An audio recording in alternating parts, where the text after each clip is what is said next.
কিভাবে গরু ফালাইতে হয় আজকে আমি আপনাদেরকে দেখাবো। রশি দিয়া বান দিয়া দেখুন মাঝখানে গরুর দুই পেটের বুকে এবং ঠিক কোমরের মাঝখানে দুইটা প্যাঁচ দিছি। এইভাবে প্যাঁচ দিয়া এই সিস্টেমে রশি দিয়ে টান দিলেই গরু শুয়ে পড়বো, গরুর কোনো শক্তি থাকবে না। এই যে দেখেন গরু ফেলে দিছি, এরপরে বাস গরুটাকে ঘুরাবো। এই শুধু আমি একাই ফেলাইলাম গরু, অন্য কোনো লোকের প্রয়োজন হয় না। এবারকার সবাই হাত পাও বাইন্দা তারপরে ইনশাল্লাহ ওটাকে জব করা হবে, কোরবানি দেওয়া হবে আল্লাহর নামে। এই যে এইভাবে গরু ফালাইলে খুব সহজ হয়, মানে জেসে গরুর মানে উড়াউড়ি লাগে না, কয়েকজনে মিলা বাইন্দা দৌড়াদৌড়ি এরকম প্রয়োজন হয় না।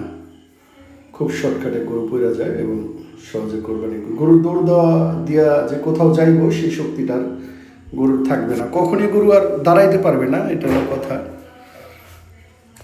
মানে সহজে কোরবানি দেওয়ার সিস্টেম এটা দেখবেন। আমি গরুর বডি এবং কোমরে প্যাঁচ দিছি।